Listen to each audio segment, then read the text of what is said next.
पसीना, सींचता है धरती का सीना।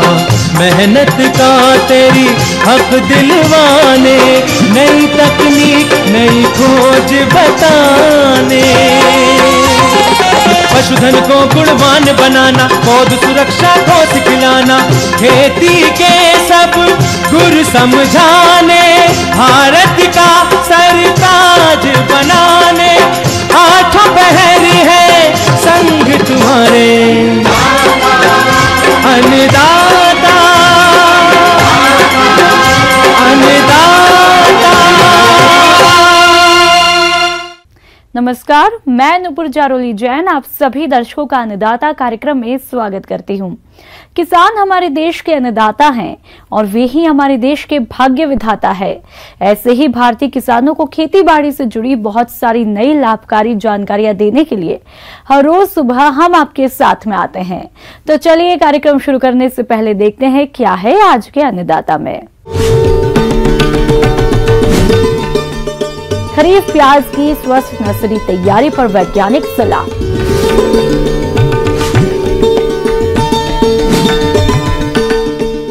दूधिया मशरूम उगाए, कम लागत में अधिक मुनाफा कमाए।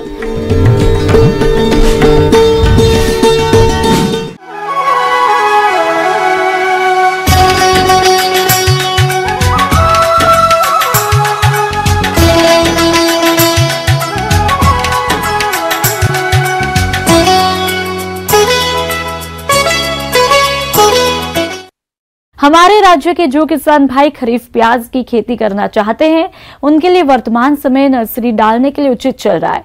तो इसकी नर्सरी तैयार करने के लिए कौन कौन सी किस्मों का चुनाव करें और स्वस्थ पौध प्राप्त करने के लिए नर्सरी डालते समय किन किन बातों का ध्यान में रखना है, आइए जानते हैं फल अनुसंधान केंद्र ईटखेड़ी जिला भोपाल के विषय विशेषज्ञ महेंद्र जड़िया से।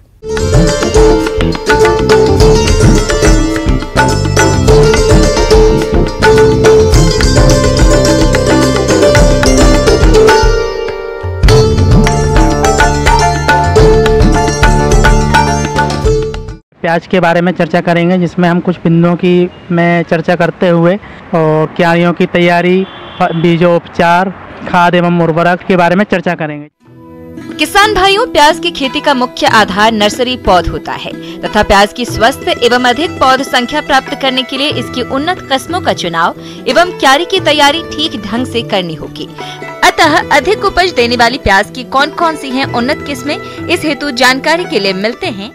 प्याज की किस्म है तो उसमें हम कौन कौन सी किस्मों को हम चयन करें, तो उसके लिए हम देखते हैं कि एग्री रेड, फाउंड रेड और N53 और Agrifound light red, Pusa red इत्यादि जो किस्में हैं, जो हमारी जलवायु के अनुसार अच्छी प्याज की किस्में हैं, इनको रखते हुए हम इनकी क्यारियों को तैयार करते हैं।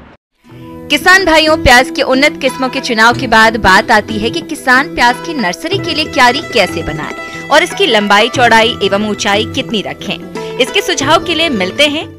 खेत की तैयारी के बारे में बात करें तो प्याज की फसल के लिए जो जलवायु की आवश्यकता होती है वो ना तो अधिक गर्म और ना ही अधिक ठंडी जलवायु की आवश्यकता होती है। इसके लिए हम जो मिट्टी का चयन करते हैं वो दोमट मिट्टी, जिसमें अच्छा जल निकास हो, इसकी खेती के लिए उत्तम होती है। फिर इसके बाद हम बात करें क्यारियों की तो उसके लिए हम 1 एकड़ मतलब फसल तैयार करने के लिए अपनी फसल खेती करने के लिए 3 बाई 1 मीटर के अनुसार आकार की हमको क्यारियाँ तैयार करके उसमें यह ध्यान रखना चाहिए उसमें जो हमारी क्यारी है उसमें अच्छा जल निकास हो, जिससे हमारी पौध अच्छे और हेल्दी और स्वस्थ तैयार हो जाएं, जिससे हम उनको तरीके से लगाना है उसको हम अच्छे से लगा सकें। प्याज की नर्सरी तैयार करने के लिए बीज दर की बात करें तो अधिकतर किसान जानकारी के अभाव में अधिक क्षेत्र के लिए कम या अधिक बीज खरीद लेते हैं। अतः प्याज का उचित बीज दर प्रति हेक्टेयर कितना रखें, इसकी जानकारी के लिए मिलते हैं। 8 से 10 केजी बीज की पर्याप्त आवश्यकता होती है, जो हम बीज के द्वारा तैयार करके हम बोते हैं। किसान भाइयों, प्याज की फसल को कीट व रोगों से बचाने के लिए सबसे सस्ता व अच्छा उपाय है बीजोपचार। किंतु किसान इसे अपने स्तर पर बीज उपचारित करने के लिए कौन सी दवा और कितनी मात्रा मिले, इस हेतु सुझाव के लिए मिलते हैं।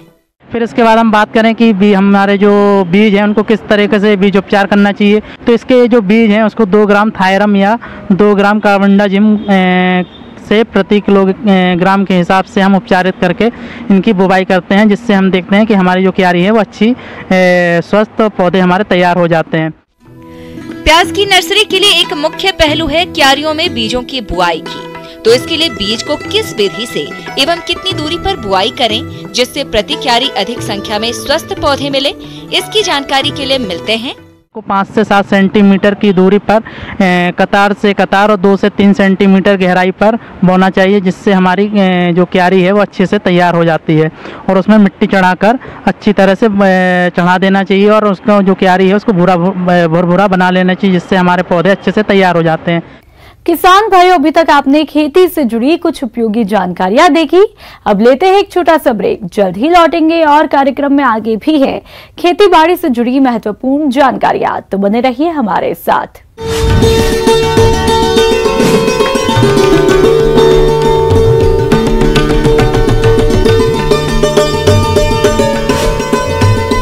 ब्रेक के बाद आप सभी दर्शकों का अन्नदाता में स्वागत है। चलिए अब रुक करते हैं अगली कड़ी की तरफ।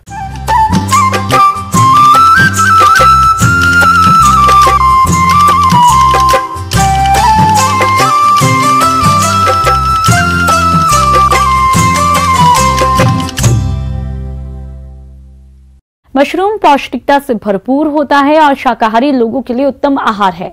मशरूम कई तरह के होते हैं जो कि बदलते मौसम के साथ ही उगाए जाते हैं। अभी का समय दूधिया मशरूम उगाने का है, तो चलिए इसे कैसे और किस प्रकार से उगाए जानते हैं डॉक्टर KPS कुशवाहा से।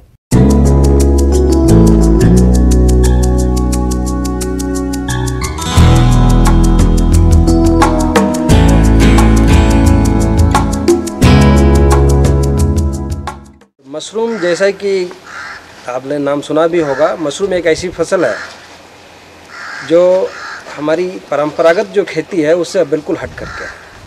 इसकी खेती करने के लिए जो बंजर जगह है या कंकड़ पत्थर वाली जगह है, उस जगह का इस्तेमाल किया जाता है। उस पर कोई छप्पर या कोई भी पक्का घर है या पुराने घर हैं, उनको भी परिवर्तित किया जा सकता है।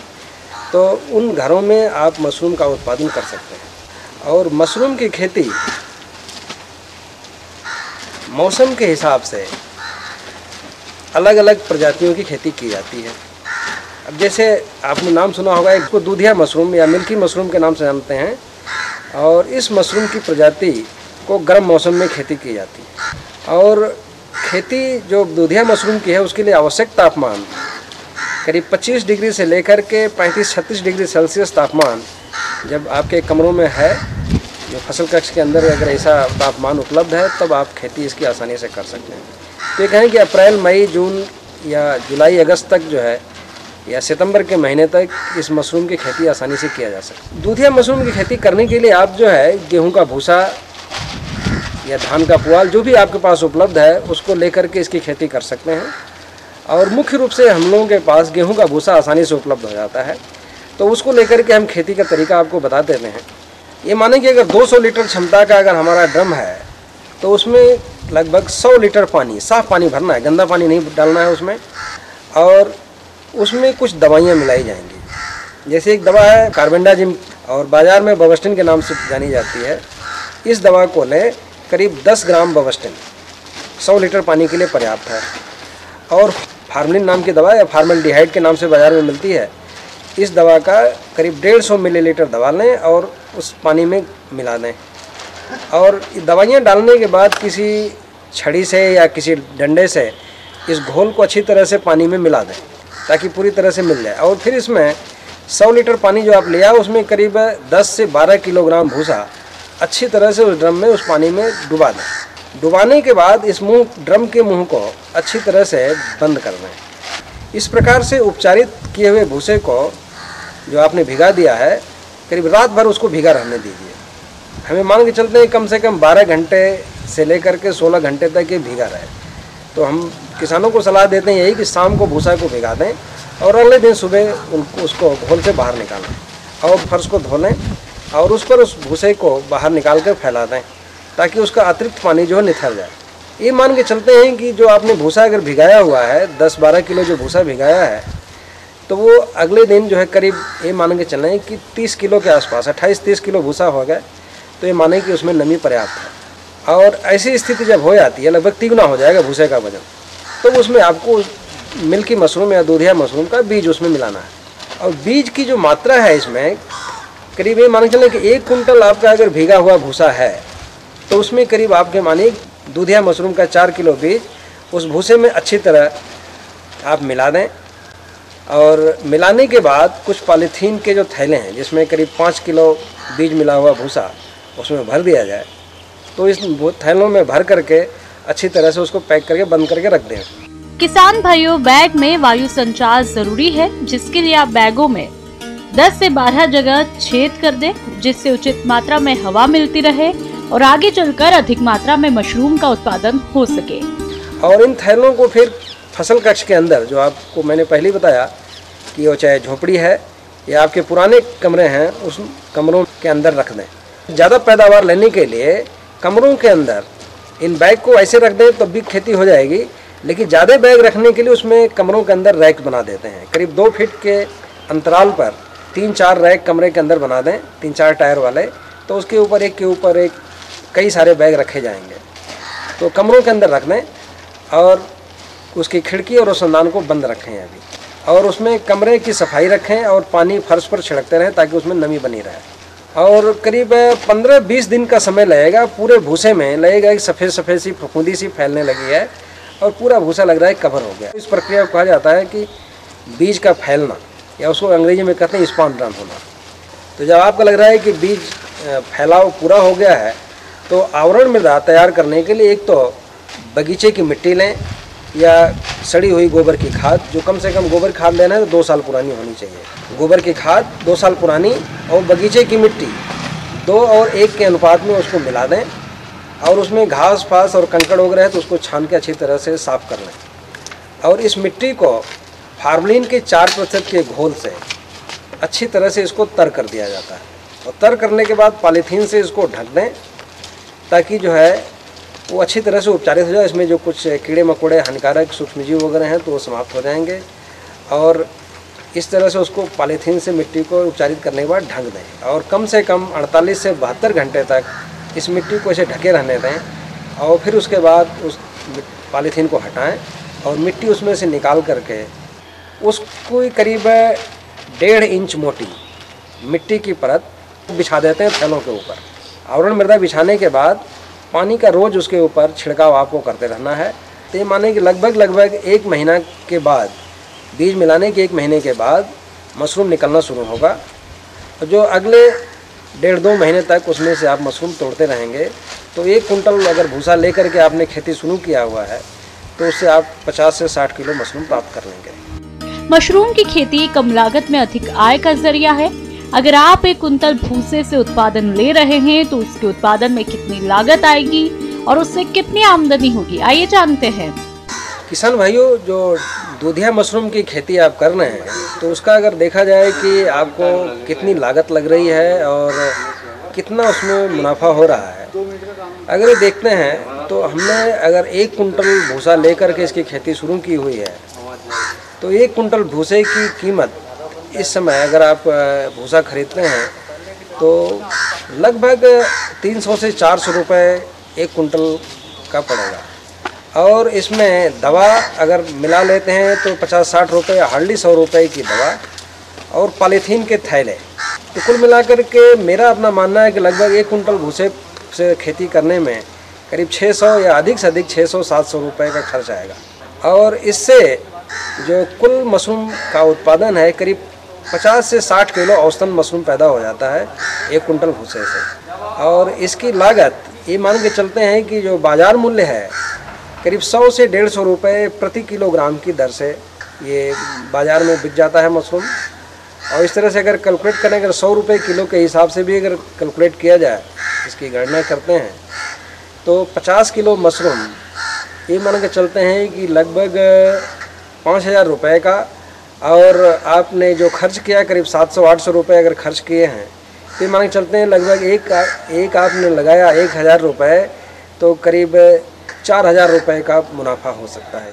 तो इस कोई विशेष चीज़ नहीं है, लेकिन छोटी छोटी चीज़ें हैं, उनका आप ध्यान रखते हैं, रोज़ पानी लगाते रहें, साफ़ सफाई का ध्यान रखें, तो आपकी अच्छी पैदावार प्राप्त हो जाएगी आपको और अधिक से अधिक मुनाफा मिलेगा।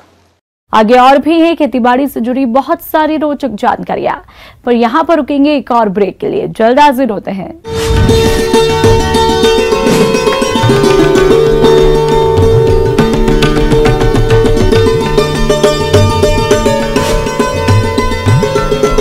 जैसे हर बच्चे को पोलियो का टीका, वैसे ही हर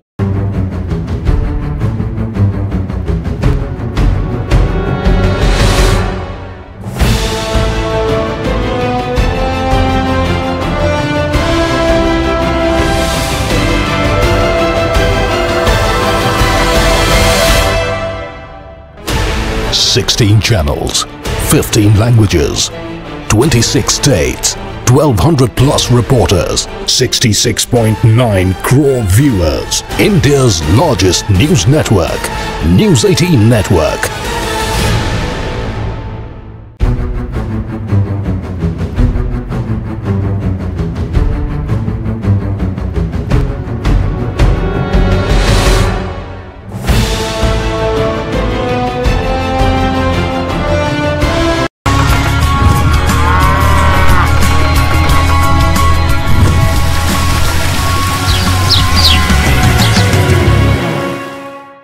ब्रेक के बाद एक बार फिर से आप सभी दर्शकों का अन्नदाता कार्यक्रम में स्वागत है।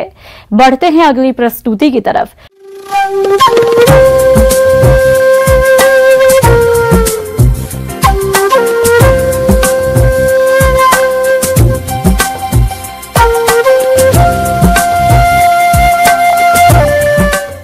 मौसम के अनुसार प्रबंधनों पर ही टिकी है आपकी खेतीबाड़ी, इसलिए मौसम पूर्वानुमान और उस पर आधारित साप्ताहिक कृषि सलाह इस प्रकार है।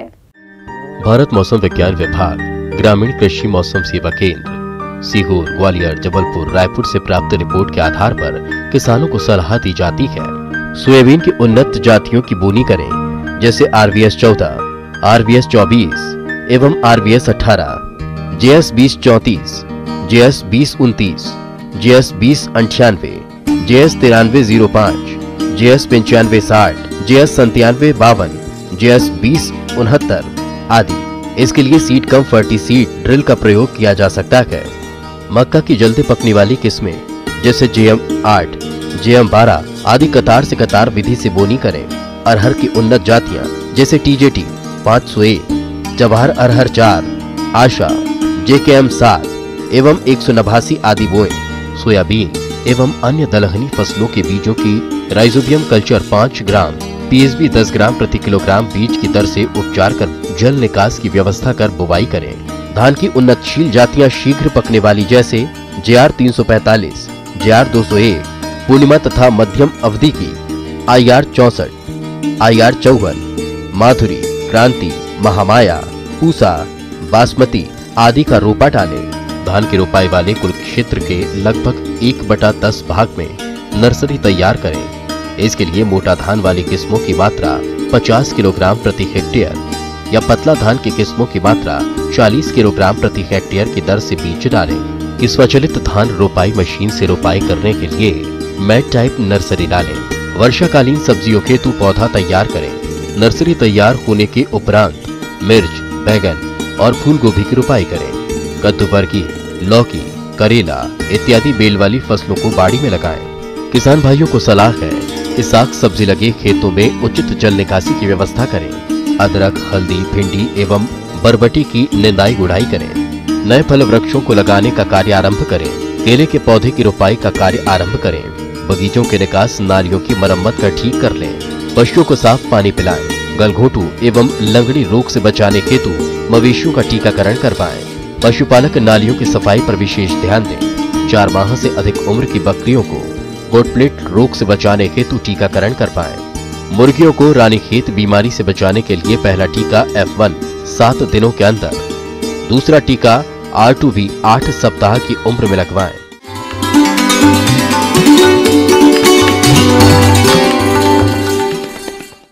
अन्नदाता हेल्पलाइन निःशुल्क फोन संपर्क सेवा के माध्यम से आपके द्वारा पूछे गए प्रश्नों में से एक या दो महत्वपूर्ण प्रश्नों को हम अपने कार्यक्रम में शामिल करते हैं और इसी के तहत आज का चयनित प्रश्न और उसका जवाब इस प्रकार है।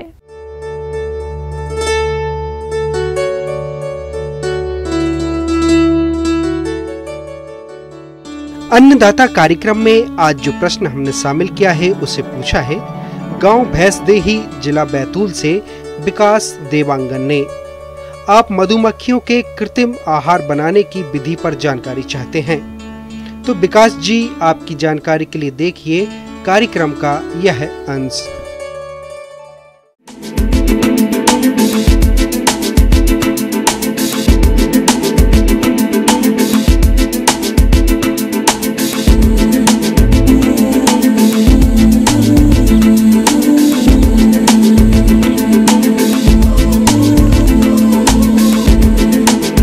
अभी हम बात करेंगे, अभी बरसात के मौसम आ रहे हैं तो इस मौसम में क्या होता है, मधुमक्खी को खान पान का बहुत कमियां हो जाती है। तो अगर खान पान का कमियां हो जाती है तो किसान भाइयों आपको इसका देखभाल करना चाहिए। तो आप क्या कर सकते हैं कि 1 लीटर पानी में 1 किलो चीनी घोल के शुगर सिरप बनाइए। उसमें आप और एक चीज मिला सकते हैं, विटामिन बी कॉम्प्लेक्स की 1 टैबलेट, सिर्फ 1 ही टैबलेट मिलाना है आपको। तो उससे क्या होता है, मधुमक्खी को ताकत मिलती है और ताकत मिलेगी तो स्वाभाविक बात है आपकी जो मधु है उसका भी प्रोडक्शन बढ़ जाएगी। और है कि आप जो मधुमक्खी के पालन करते हैं उस एरिया के आसपास में सनफ्लावर यानी कि सूरजमुखी फूल लगा सकते हैं या मकाई का भी फूल लगा सकते हैं या फिर कुछ अलग जो फूल आते हैं गेंदा वगैरह वो सब आप लगा सकते हैं। इससे क्या होगा, उसको नेक्टर मिलते रहेगी और उसको खान पान में कोई दिक्कत नहीं होगी। तो किसान भाइयों अगर आप मेरे बात को अमल कीजिएगा तो आप अच्छा से अच्छा प्रोडक्शन ले सकते हैं। धन्यवाद।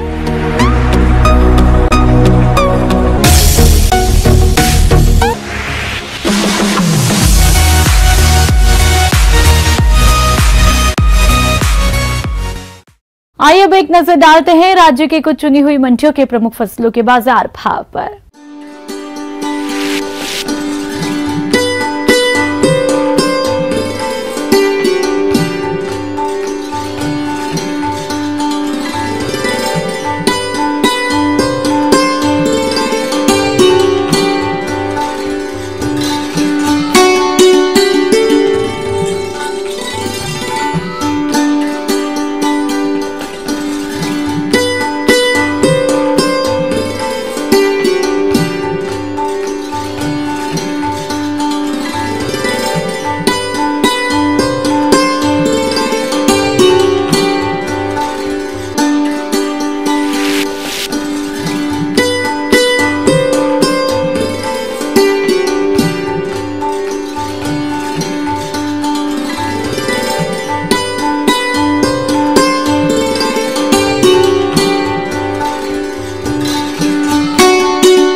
अब आइए देखते हैं कल दिखाए जाने वाले कार्यक्रम की मुख्य झलकियां।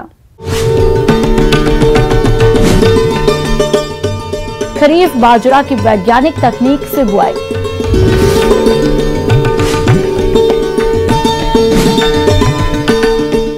कैसे करें लवणीय मृदाओं में सुधार,